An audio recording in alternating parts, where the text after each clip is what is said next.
The nightmare of London begins not with an explosion, but with a terrifying silence.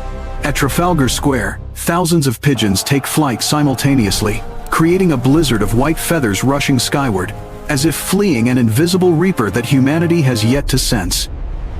And then, the midday sky is abruptly extinguished, not by the shade of clouds, but by an artificial night weighing down upon the city.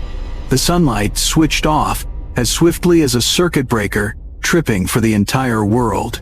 The dark stratospheric clouds are brutally torn apart, revealing the bellies of colossal metallic monstrosities. Dozens of alien dreadnoughts, their hulls gleaming like obsidian beetles, sleek, cold, and vast, drift sluggishly into view, completely blotting out the hope of the British capital. Clang, clang. The sound of metal striking metal echoes from the heavens, ringing like a death knell. Thousands of drop pods are ejected, raining down like a storm of black meteors, screaming through the wind straight into the heart of human civilization. Under the immense atmospheric pressure compressing from the fleet above, the River Thames churns with violent waves, battering the ancient stone embankments.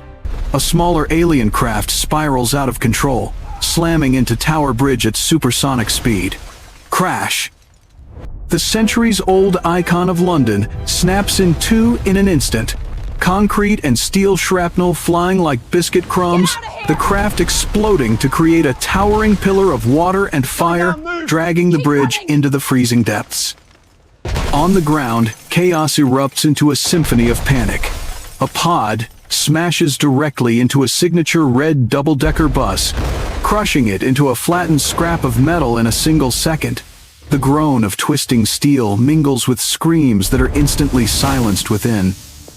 The pod door hisses open with hot steam, and a long, three-fingered black hand grips the edge, pulling forth a creature of nightmare. An alien invader with glowing neon green eyes scans the crowd, letting out a piercing shriek before darting forward on four legs with spider-like speed, pouncing on gridlocked cars, tearing open roofs like paper to drag innocent civilians out. Buckingham Palace falls, the Royal Guard's bullets bouncing off the biological armor like peas against stone. The British Museum becomes a battlefield where monsters smash historical artifacts. One creature even leaps atop a T-Rex skeleton, snapping its jawbone to use as a weapon, displaying primal dominance. London is dying. The London Eye is gnawed at by the swarm until its cables snap, collapsing into the Thames to create a mini tsunami that washes away all hope. But just as darkness threatens to swallow everything, a high-frequency jet engine sounds smooth and modern tears through the night. From above, blinding white searchlights pierce the thick smoke. Monarch has entered the war. A legion of White Osprey helicopters cuts through the clouds like avenging angels. Go, go, go. The commander's shout rings out, and White Ops warriors in advanced exoskeletons skydive down, laser rifles charging with brilliant light. They land, activating energy shields to form walls of blue light, pushing back the monster tide. Heavy containers drop, automatically unfolding and assembling into hover tanks and automated turrets on the spot, unleashing sweeping blue laser beams that slice through aliens, painting the ground with the invaders' green blood. The battlefield lights up with laser fire as Monarch reclaims the initiative. Hover tanks glide over the terrain, blasting enemy strongholds and pushing the aliens back toward the riverbank. But the true enemy is only just arriving. The alien mothership above suddenly shifts its lights from green to a deep crimson, a signal of imminent execution. The massive cargo bay opens, spilling out freezing liquid nitrogen vapor, and a gigantic black metal sphere falls freely.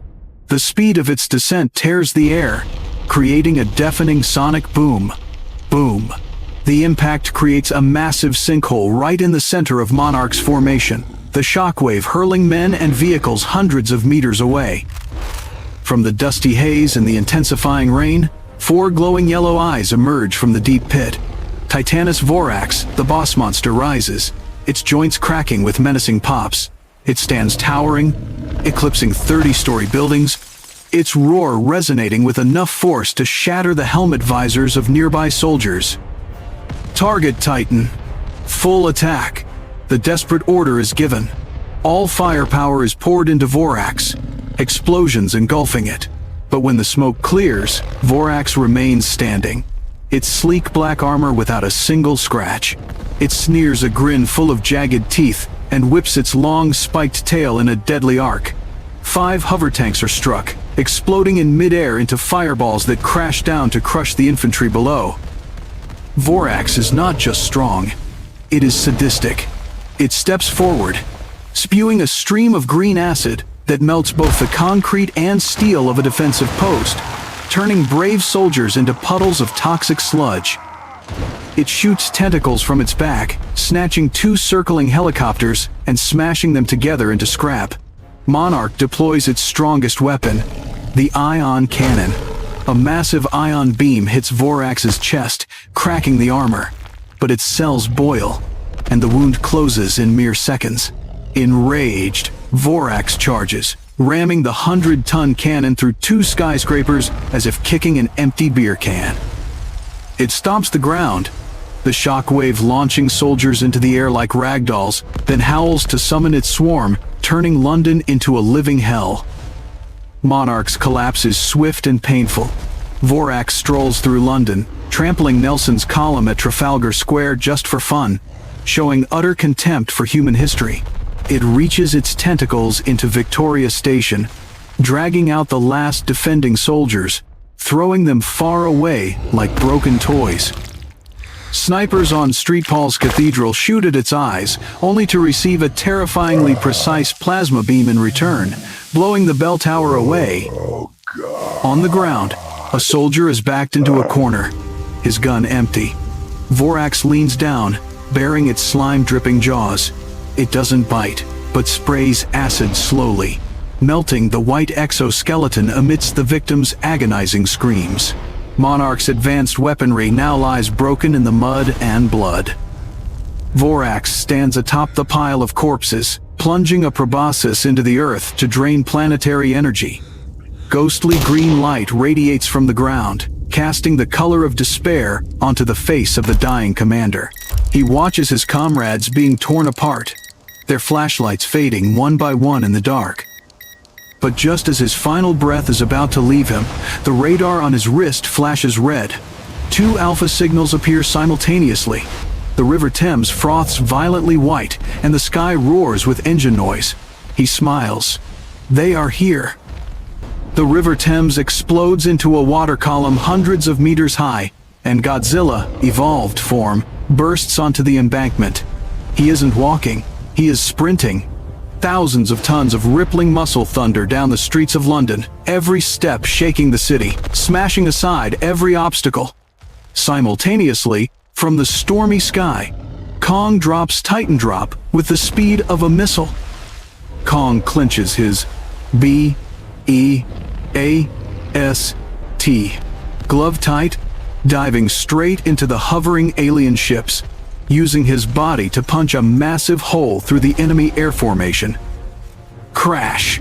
Kong lands right behind Vorax, delivering a sky-shattering uppercut with his metal glove to the monster's nape, sending it stumbling forward. At that exact moment, Godzilla charges in like a bullet train, delivering a massive shoulder check into Vorax's chest.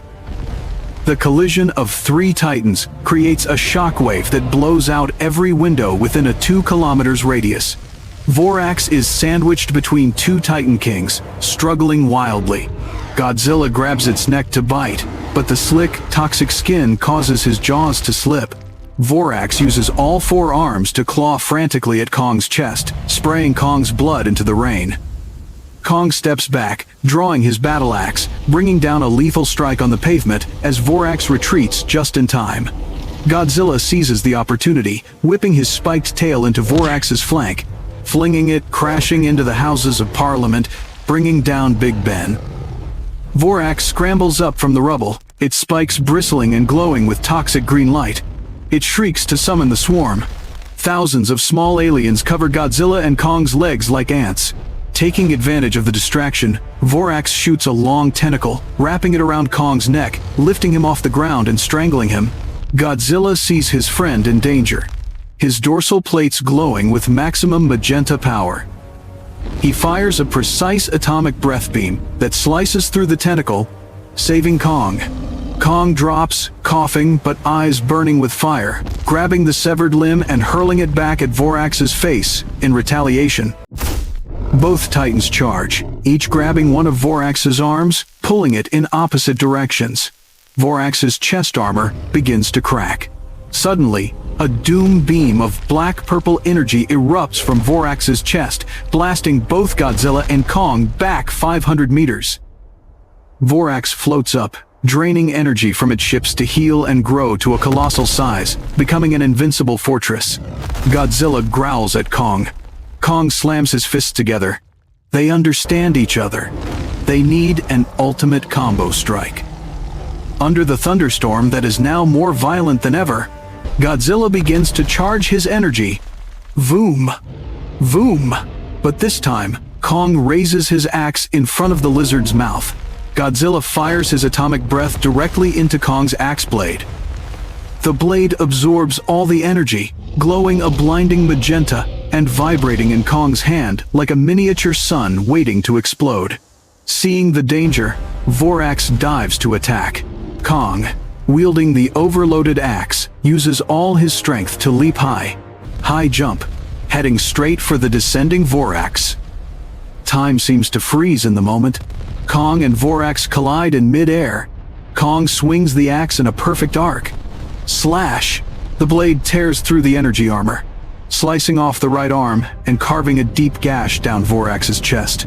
Green blood and purple energy gush out. Vorax screams in agony, crashing to the ground. Godzilla is waiting. He whips his tail, launching Vorax into the sky once more. Kong, still falling, grabs Vorax's leg and uses his 1,000-ton weight to slam it ruthlessly into the reinforced concrete. Vorax lies flattened in a deep pit, armor shattered. Godzilla steps forward, planting a foot on Vorax's chest, pinning it down. Vorax spits acid desperately at Godzilla's face, but the king of monsters simply closes his eyes and endures it, opening his jaws wide.